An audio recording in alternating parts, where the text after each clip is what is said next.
Rifficle Records presents the East-West Vinyl Analysis with your hosts Mark Anthony Kay and Ken Keenan.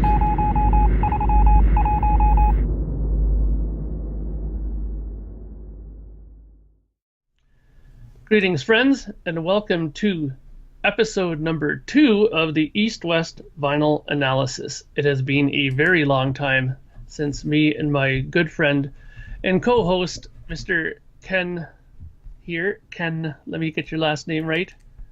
Keenan. Ken Keenan, that's right, is here with me today again.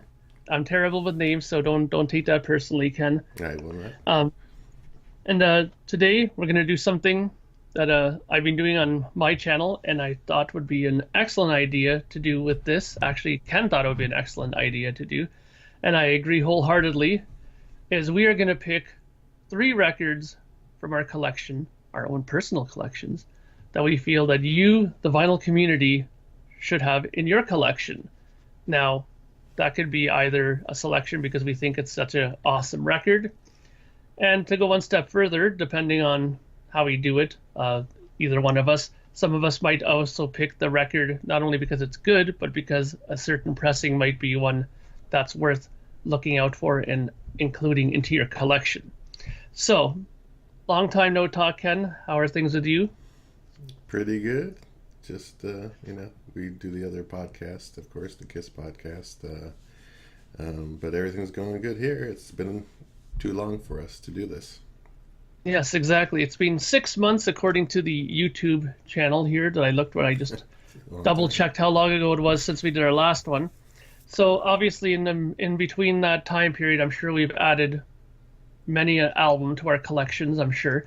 So we'll have lots to discuss in future episodes, because we will certainly not leave 6 months gap in between the next episode. I can reassure you of that. So without any further ado, why don't we get cracking with a selection from Ken and his fantastic album collection.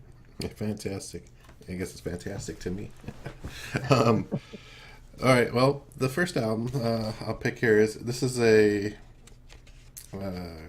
classic album, I guess you could say. It's not a new release. There probably has been new releases, but it's the Blondie Parallel Lines album, which is really the breakthrough for Blondie, right? They had a number of hits on this, a lot of hits actually, and I do remember a friend bringing this over to my home, and I hadn't heard anything of it yet, and he was way ahead of the thing. I mean, I think it was before they were really playing, like, for instance, Heart of Glass on the on the radio, and he put it on and we listened to it. Man, this thing was just a fantastic album. They're on the Chrysalis label.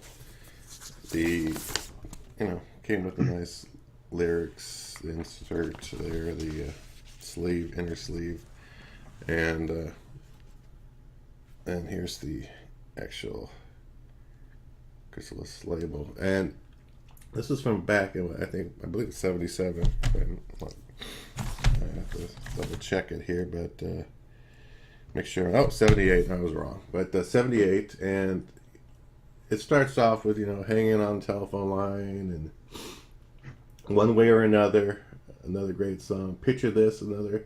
I mean, this thing is so darn good. To me, everyone should have, if you're going to have a Blondie album, this is going to be the Blondie album to have. It doesn't stop with how good these songs were written and performed. It's really interesting. Just sorry to cut in there really quickly, but Blondie is an album, or that one in particular, one I'm pretty aware of because of my older sister was quite into it as well. I've also heard recently, and due to some reading as well, Blondie the band was one of these rare entities where she kind of made her breakthrough in clubs in New York City, like CBGB's and stuff like that.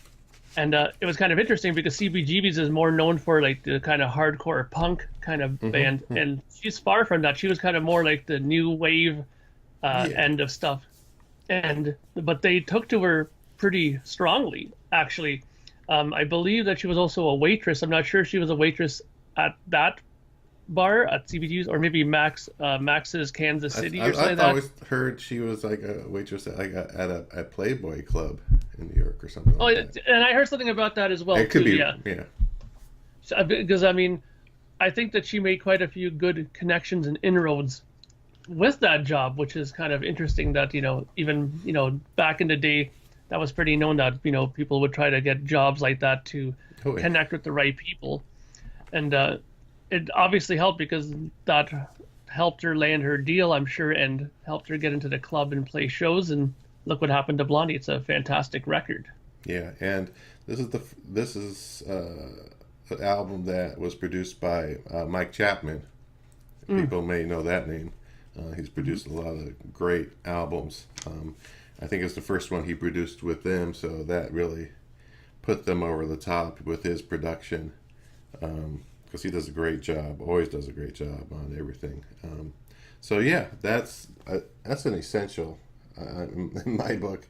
When I was restocking my vinyl collection, I had gotten rid of because I had gone to CD, back in the late '80s or whatever, and decided to go back into my vinyl collecting. Restock what I used to have. This was like high on the list that I had to have this one in my collection. So there you go. Great. That's a very, very strong pick to start us off with. Um, my first pick, because I'm going to kind of do it where I'm going to start us off with one that's kind of an oddball, then I'm going to take us to one that's probably more well known, and then I'm going to take us to one that people are going to be kind of like, scratching their head about last, right? Right. But this record that I'm going to talk about first, and I'll show it to you right off the bat, is Frank Zappa, Oh, okay. and this is One Size Fits All. This is the Japanese pressing, obviously, with the O Yep. here. Now, my Interesting. getting into Frank Zappa was very late in my musical, development. When I joined the band Pile Driver, the lead singer Gord was a fanatic, and I think that's an understatement compared to what I could have said in terms of Frank Zappa stuff. He knows every last minuscule detail about the man. He knows every little note, every little release, bootleg, everything about Zappa.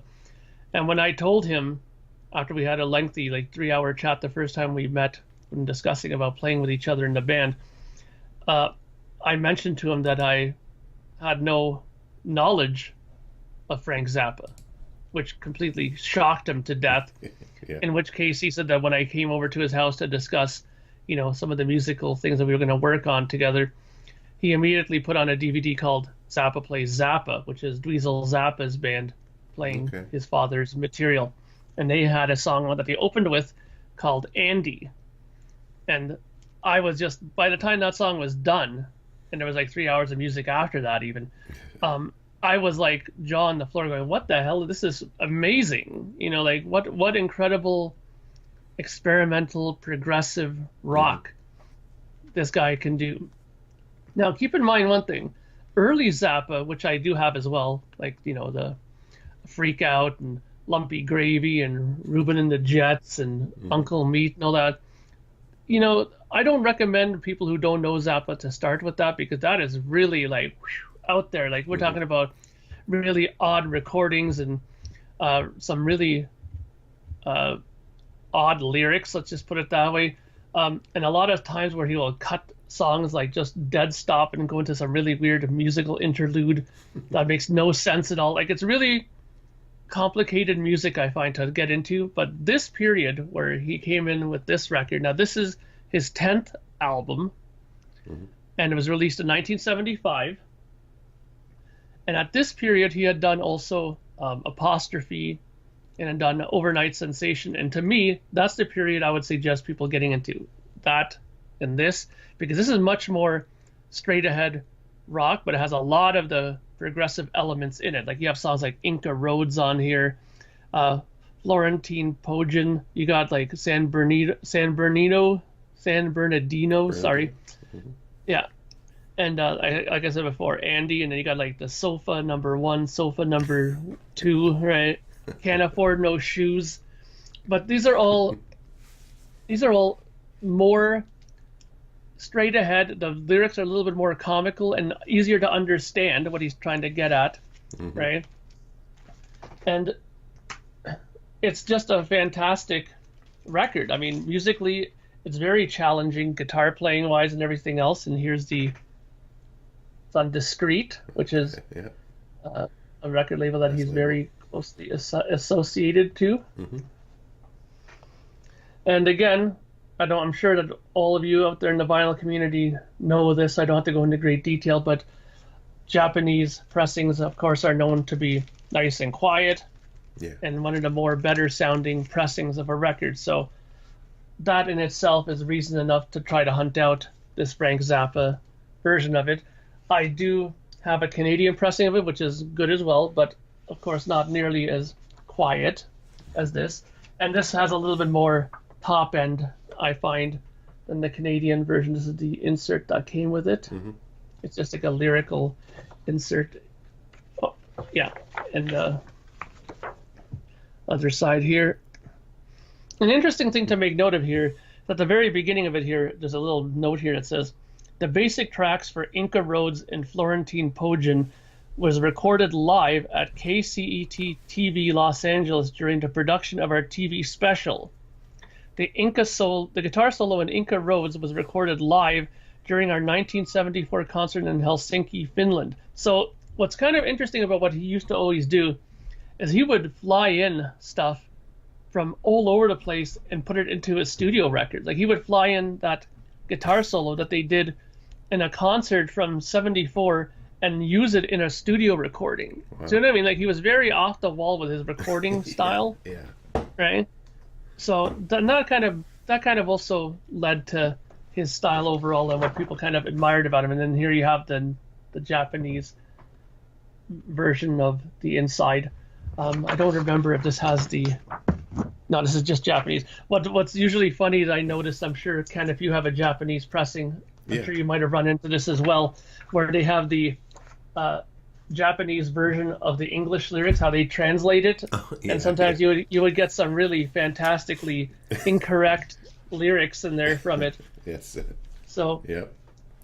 but this one doesn't have something like that, fortunately. So, but yeah, I would highly recommend that record for any people who are into Zappa. If you don't have Zappa, you should really get into it. It's musically challenging and enjoyable, and it doesn't have to be really bonkers. This is stuff that's more easier to comprehend, and I think a lot of people would enjoy it if you like rock music. So that's my pick number one. What do you got for number two? Nice. Yeah, I'll have to check that one out and see what I think of that. Because I've heard, yeah, some Zappa stuff, and some of it's, yeah, like you say, is way out there.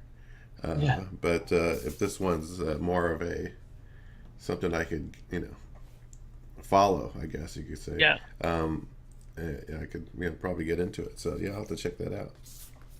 So my next one is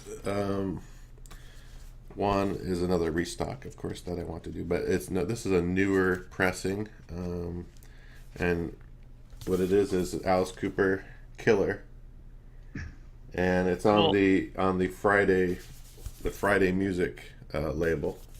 Yeah. And I think it was a limited release. This is a limited release, I think, and it has it's a gatefold.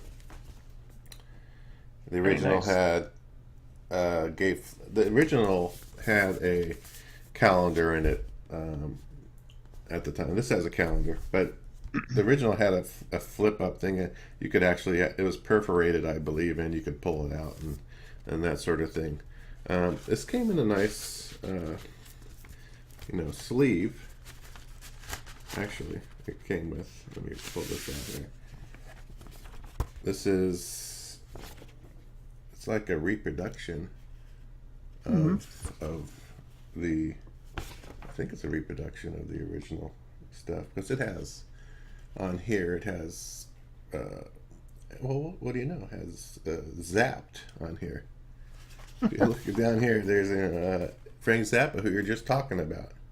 Oh, nice. Yeah, Zapped. This is interesting. So, yeah, that's interesting. I don't know. I never really paid attention to that for some reason. But it has a nice sleeve. And they pretty much replicate, for the most part, the Warner Brothers green label back at the time. But Killer, this album, and this is, I believe, what this feels like, actually 200 gram. This is pretty darn stiff and heavy. So I think I think it's a 200 gram record. And the deal about this is some people think $1 Billion Babies or Welcome to My Nightmare, the later stuff, was top notch. But even the stuff before that, the stuff that Bob Ezrin was producing, I know it's one of your favorite producers, Mark, that did great with the album before that, Love It to Death, which was a good album. It was a good album in its own right. But this one is just a great album. The songs on this are fantastic. I mean, and they get a little bit experimental on this album in Halo of Flies, which is a over 8 minute song. Oh, nice. It goes off. I love that song. If you like a little bit of a break in there, and it just kind of goes off. It's very cool. But it has the rockers like Under My Wheels and Be My Lover, another great song. Desperado is a song, not like the Eagles' Desperado, but this is Desperado. Alice Cooper Desperado, which he sings more like a Jim Morrison tone on that song, the way Alice Cooper sings. And then you got You Drive Me Nervous, great song. It's just rapid rock, I guess you could call it. Another couple of great songs on this is Dead Babies, which is it's comical at the same time. It's a good song. Dead Babies can't take things off the shelf, that kind of stuff, lyrics. And then Killer ends with Killer, which is a 7-minute song. So yeah, man, this album, if you like Alice Cooper or just like heard some of his stuff, if you go back, this is a great album. It's solid, music wise, solid. And if you do like Alice, yeah, for sure. Or I mean, I think even a new person coming in, and if they like rock at all, they should be able to get into this 70s rock. So that's my pick. Yeah, because I've been also noticing that Friday Music, as a reissue label, have done a lot of really great releases. Obviously that one being one of them, and they've done quite a few Yes ones as well that are really fantastic. So I think, as well as it being a good record musically, I think it's good to make note that this is a record that sonically probably sounds very good as well. I mean, I know Friday Music sometimes has a reputation of maybe being a little hit and miss with their reissues, but I think that this is, by the looks of it, I think you could confirm that it's probably one of the better versions of it. They seem pretty faithful to the original version of it. Yeah. It seems like the packaging is pretty sturdy. There's no shortcuts made or anything. Yeah, the quality is pretty heavy. Like I said, the vinyl's heavy, but the quality of the cover itself is, it's not flimsy junk. Yeah. So yeah, this is it. You know what? And I'm thinking about it now. I may have pulled this out of another version of Killer and just stuck it in this. So that's probably why that was in there. But from an original version of Killer, and I stuck it in this one, which they call Frankensteining or whatever you want to call it. But, yeah. Because it was kind of a historical kind of piece to that period of time. So yeah. Very good. Next one? Okay, so my next one is sort of the middle of the road, and I think that this one is going to be one that maybe a lot of people already own, but I picked this one out for a more specific reason. Mm-hmm. Now let me show you first. And that is Black Sabbath's Paranoid. Now, I'm sure most people and their brother know this record. Who doesn't know this album? Okay. Now, the reason why I picked out this one is because this is a reissue, okay? This is a reissue that came out in, I believe, 2006, okay? This version of it was remastered by a guy named Kevin Gray. Mm-hmm. Now, Kevin Gray is a pretty well-respected and well-known guy in the audio community, and he has done a lot of reissues and remasters that are really sought after. Now, this version of it here, which has using the original sort of Warner Brothers center label, this version of it is, according to most people, and if you go on, like the Stephen Hoffman boards and stuff like that, this is the version that most people will tell you to go after if you want to get a good version of this album. Now, of course, everybody will say if you want the ultimate version, you want to get the Vertigo Swirl version, the UK press from the 1970, but of course, unless you're willing to give out your left testicle and $50 as well, then you probably can't afford it, right? But this was really well done. It was pressed at Rainbow Pressing, which is a pretty reputable pressing place. More importantly, the mastering itself was done at Acoustic Tech Mastering, which is a very well known mastering place, and a place that now like places like Quality Record Pressing are using. They're using it a lot now for their records as well. So that goes to show you that Kevin Gray is a pretty in-demand person as far as remastering goes. Now, I've listened to this version of it. I have this pressing, and I have a Canadian pressing as well and stuff. And there's no doubt in my mind this one is the ultimate version to get. Now, they had issues for years and years with the master tape from this because War Pigs, the first minute, I believe, or minute or 2 minutes of this song, the volume of it is really low. When you put it on, you listen to it, you're like, what the hell? Like, you turn up your stereo, and then once you get to about 3 minutes in, all of a sudden you start noticing the volume starts coming up and up and up. You're like, whoa, what the hell's going on? But that was an issue with the master tape. Kevin Gray wrote a little article about that as well, saying that there wasn't really much they could do about it other than just make that adjustment because there was some issues with the tape itself, right?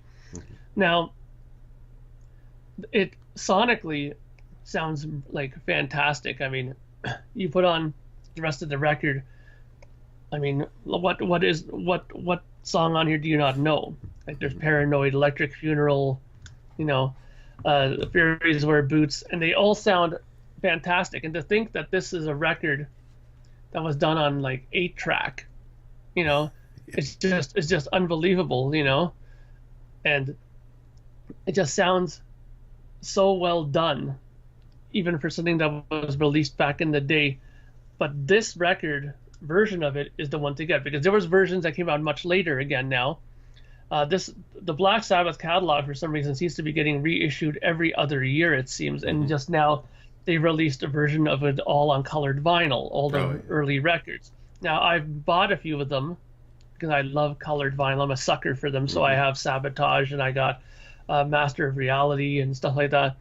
And I can see the issue that people have with it, because those ones were done at Abbey Road with Sean McGee, and I know people kind of frown on him. He is the same individual that got lambasted on many sites for the Beatles stereo reissues that people thought were absolutely terrible, and he had only redeemed himself now doing the Beatles mono set that turned out so incredibly well. Right. And of course, the monos turned out great because they did use the original analog, and there's been much speculation that he used a digital source for the stereo one, so people really hated the stereo versions of it. Now, I don't really mind those ones, but we're not talking about the Beatles, we're talking about Black Sabbath now. So, but this version of this record, like I said, Kevin Gray did a great job. He's been known to do a lot of reissues. So on the dead wax portion of it, I don't think you're going to be able to see it on here, obviously, so I'm not going to bother. But if you take a look on there, you'll see that he has his little initials in there, which is just basically the KG, right? Let me see if I can just find it really quickly here. Yeah, KG at ATM. So when you see that KG at ATM hand scribed on it, that's his mark. You know, just like Porky is the mark of George Peckman, and you know, you have a RL is for Robert Ludwig. So yeah. And if you want the best version of Black Sabbath Paranoid, this is the one to get, because there are lots of ones that came after this, because this one is basically a repress of the 2004 version of the record that was done.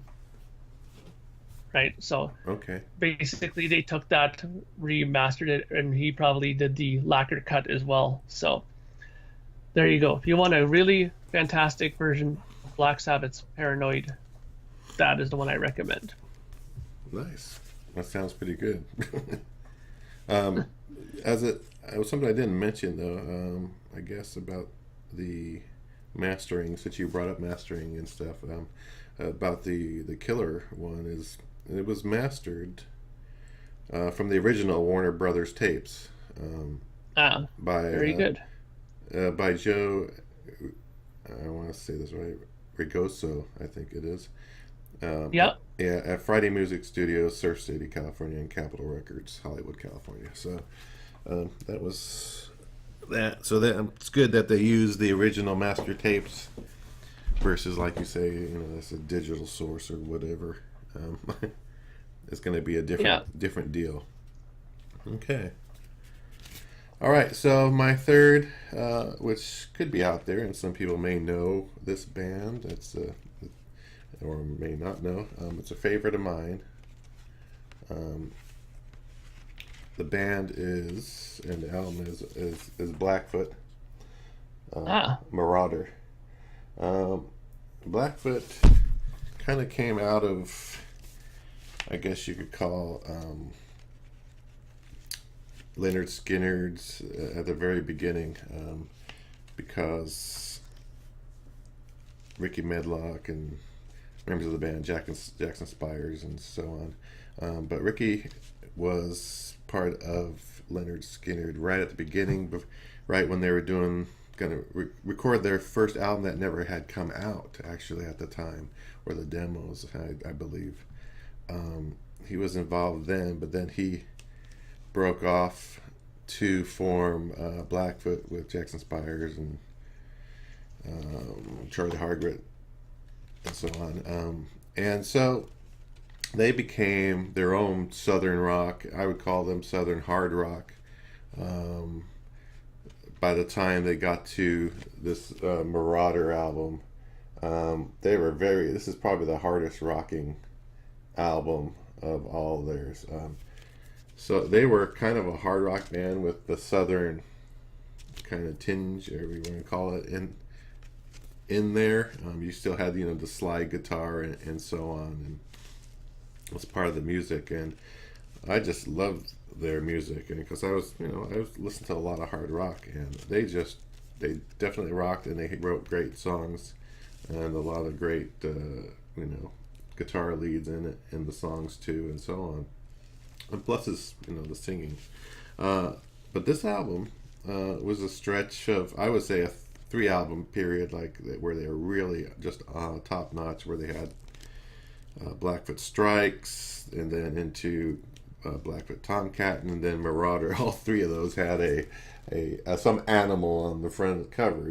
Strikes had the snake, and then had the tom, the cat on the the next one after that. So this one is actually a new. This is the only one that was like a repress that they've done recently. The only one of all their albums that they've done a repress. And I can't remember. I'm trying to find the company. Music on Vinyl, I think is the name of the company.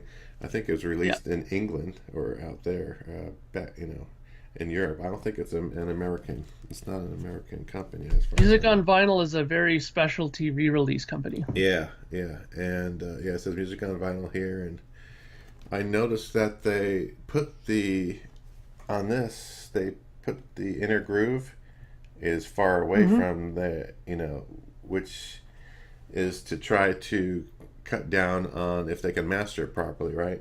Cut down on the distortion. Because you get more distortion the closer you get to the label. So that's correct. It's So I know a few things, believe it or not. But they pretty much replicated the Atco label. And what's great about this is, besides it rocking out, and I mean, there's no real hits except, they released Fly Away, which was a single off of this. I wouldn't say it's the best song or anything, but it's the most commercial, I guess, song on the album. But I mean, when it came out, I think I bought the single, and it had Fly Away on it, but the backside, the second side, the B-side, had Good Morning, which is the lead-off track on this. But the thing about Good Morning, it was an instrumental. But on the album, it's not an instrumental. It has vocals. And I liked it. So I was surprised when I got the album, and I put on the album, and Good Morning came on, and then it actually has a lyric, and singing.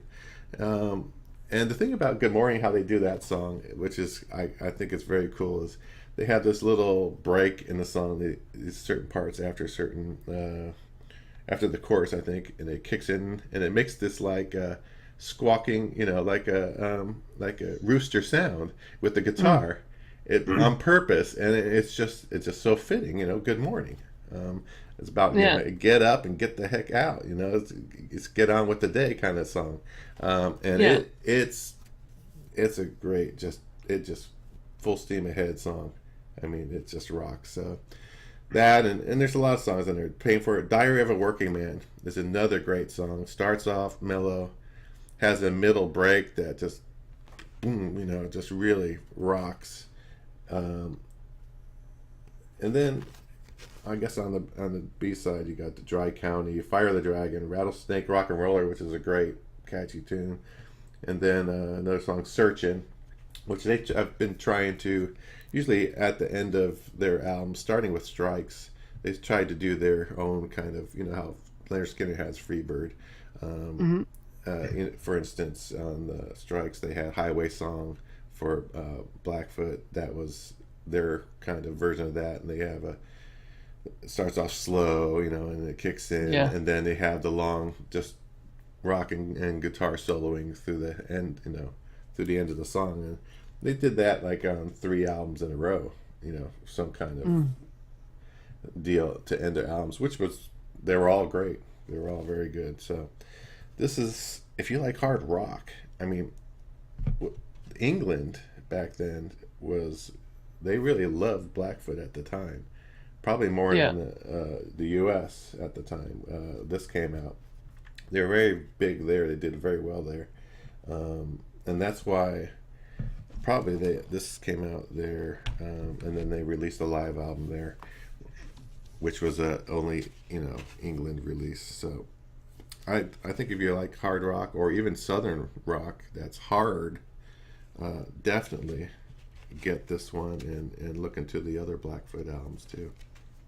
Well, I'll be honest, I don't have any Blackfoot, and Oh my goodness. I've heard about them quite a bit, actually, not only just from you, but from the Shabby Road Record Show. I've also heard them talk about Blackfoot a few times, so I think it's about time I'm gonna have to pull out and get one of those. So Awesome. it's definitely something that sounds like it's gonna be worth my time, so to speak, right? Yes, it's worth it. Okay, so another excellent pick, my friend. So I'll do my last pick, and I'm going to preface this by saying this I picked not only for the fact that I think this is a great band and a great record, but this is also going to double as me promoting a really fantastic record label as well. Now, the band is Shadowfax. Okay. Very sort of simple design. And the record label that they're on is called Windham Hill Records. I've heard of that record label. And they are probably one of the best known audiophile record labels that were back in the day. I know that they're no longer now, but they were known for releasing like absolutely fantastic audiophile quality records, like with every single release that they make. Now, just to show you, every record that they kind of do, you get these fantastic kind of sleeves. Okay. With their discography on here as well. Nice. They're really nice, and they have a sort of really simple design. And then what's interesting about it, and they never really came out and say this, but I have this theory that they kind of made their labels like this, like, let's see if I can kind of get there you go better. Yeah, the angle, yeah. Kind of made it like this, where it almost looked like a white label promo label. Yep, looks like. And I think they kind of kept it that way to make it look like every one of their releases was of that grade in their mind. You know what I mean? Like every one of our records is good enough to be a white label. Because you know what? Right. I'll tell you something. I was recommended this by a guy who runs this record store down near where I live. And he said that if you're into kind of collecting audiophile records, you really want to check this out. Now, the reason why I never found these guys in any kind of bin or place before is because they're put under New Age. They're not put under rock or anything like that. Okay. Yeah. And what really caught my attention was when you look at the back here, and every single one of their releases has this in the back, something like this. It says, this recording was made on a modified MCI JH16 recorder at 30 inches per second and mixed to a Studer Mark III half-inch 2-track recorder using no noise reduction, limiting, or compressing. So what they're basically trying to say is that all those things that now we bitch about with, that Metallica record's over-compressed and limited to shit and it hurts my ears and all that, none of that was happening with these records. They were done like pretty much live off the floor most of the time, if they could do it that way. Recorded right to tape, no hocus pocus on there. And I mean, when I put this record on my stereo, it sounds incredible. Like, this is a full band. Like, these guys have 12-string acoustic, soprano sax, bass guitar, drums, and it sounds like they're playing in your basement. Like, I'm not trying to just, everybody probably says that about some record, but I honestly say that if you put this on and listen to it, when they drop down to quiet parts, you could, at one song I remember when I was listening, when they dropped down to a certain section, it almost sounded like I could hear him rub the acoustic guitar on his shirt. Oh, really? Wow. Yeah, like it was that clear, the recording of it. And I mean, it says here at the back too, like, this was half-speed mastered, right? Yeah. So that again adds to the level of the audio quality to it as well, right? Yeah. And these guys, all of their recordings had like people of name to it. Like, they had like Bernie Grundman did a lot of the lacquer cutting for them and stuff like that. These are like big guys in the audio industry, right? Or Stan Ricker and people like that would be involved with this. And they also have a lot of records that are what they call Windham Hill Records samplers. It'll say like Windham Hill Records sampler 1982 or 1984, and in the back they'll have a bunch of their artists on there. And they have a lot of artists like Michael Hedges. Have you heard of him? He's an acoustic guitar player, but he's incredible. Like he does all these like two-hand tapping things and really weird techniques on acoustic guitar, but it sounds incredible. And you'll have like solo guitar stuff. There's like a George Benson guy, or Winston, I believe it's George Winston or something, who plays piano. Okay. And he's incredible piano player. And then they have these records where these guys merge together, and this guy will come and play on his record. And they're kind of like a really tight-knit family, this record label. And if you go on YouTube, they even have like a Windham Hill Records festival, like online. Oh, really?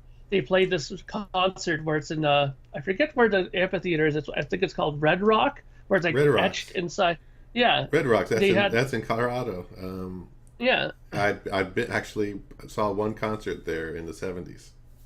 Yeah, it's a beautiful. It's a naturally made amphitheater out of those huge rocks. It's naturally, God made amphitheater, and they just put benches down this along the hill all the way down to where the stage is. Yeah, beautiful. And they had and if you look it up on YouTube, you'll see there's a concert of them doing songs. Like they'll take like Michael Hedges, they'll show 3 songs, they'll show Shadowfax on stage playing 3 songs, and they'll give you a taste of their whole lineup in concert form as well, and it's incredible. I mean, I'm suggesting Shadowfax because I like that band, because it's a band thing. They have drums, bass, guitar. Yeah. And a lot of their other artists are maybe just solo guitar or solo piano. But you know what? Don't get me wrong. They're really good. If you're down in the basement sometime, working on something, typing out something, or working on something on the computer, putting on a Michael Hedges or a William Ackerman solo acoustic thing is sometimes just the right thing to listen to, and it sounds so fantastic. It sounds like he's playing on your sofa for you. You know what I mean? Yeah. So it's a really fantastic record. It's a fantastic label. And if you like those kind of audiophile things, I'm telling you, look in your New Age section, look for Shadowfax. New Age, yeah. They have a bunch of different releases, Shadowfax. What year did that come out? 82. That was 82? Yeah. Okay. So they had a record before this that came out in 76 that's really sought after, and there was some issue with why it took so long in between records. Something happened. I'm not too versed on what happened with that, but there's a bunch of records after that, like 83, 84. They have a bunch of releases after that, and they're all fantastic. I have them all. Right. So I'll have to look at that. I would highly suggest Shadowfax. Check it out. I mean, it's really good music, technically well done, and it sounds great. So cool. I can't say more than that. Yeah, well, learned something today on that. Never heard. I don't remember seeing them, or I could have heard them or seen their album back then when I used to go through the stores. I probably did, but you just didn't. That happens with a lot of artists. You don't know until you actually give it a chance. And play it and buy it or pick it up. It's like, I'll take a chance on this one and try it, check it out. Yeah, and then that's the thing that I'm liking about this store that I go to, for example, is that the gentleman in there named Rick, he always kind of, now that he knows me because I go there quite frequently now, and he kind of sees what I buy, he kind of comes up to me sometimes and goes, I know you like the audiophile stuff, you might want to check this out. So he steered me to that, and he also knows now that I'm kind of collecting Beatles stuff, and he gave me a great suggestion too with that. And he said, listen, he goes, if you want to collect Beatles stuff, he goes, there's so many different things of it. Focus on one thing. Yeah. Like go for the UK stuff, or just go for the Canadian, or just go for, he says, obviously, if you find it a great deal, you can't pass up, grab it, obviously, right? But right now, he knows when I go into a store, I look for UK versions of Beatle records. Right. So he always kind of steers me towards it. And, I guess what I'm trying to say is that it's a good idea to maybe befriend a store owner like that, because he can always direct you into new stuff that you might not have been thinking about taking a chance on. Cool. That's awesome that he does that, Yeah, exactly. Great. So I think that's it for episode 2. We've got some great records that we discussed. I'm definitely going to check out that Killers, Alice Cooper, because I don't have it, and I'm going to definitely add it. I'm definitely going to add that Blackfoot as well. So, and I think the Blondie, I think we might even have that in the house. So, but great picks, and hopefully out there, everybody who's listening might have learned a thing or two, or might have found a record that they might want to add to their collection. If you want to add your comments below, what you think of the picks that we made, or if you have any that you'd want to suggest for us to take a look at or to listen to, then feel free to do so. And until our next episode, which will not be in 6 months, which should be relatively sooner, I promise. I'm sure Ken promises as well. Yeah. And we will talk to you soon for episode number 3. And for Ken and for myself, thank you for watching, and we'll talk to you again soon. Bye for now. Do you love it loud? Then plan to attend the Nashville Rock and Pod Expo, one-day event celebrating all things rock and roll. Over 20 rock podcasts from all over North America recording on site. Panel discussions with producers that have worked with Ozzy, Slayer, Kiss, Y&T, Seven Dust, Dokken, and more. Celebrity signings and meet and greets with current and former members of Cinderella, Winger, Tora Tora, Collective Soul, Taiketo, The Monkees, with more to be announced. All that and record dealers slinging some sweet vinyl. The Nashville Rock and Pod Expo takes place Saturday, August 26th at the Music Valley Event Center. More information available at NashvilleRockandPodExpo.com, as well as on Facebook. The Nashville Rock and Pod Expo. Feast your ears.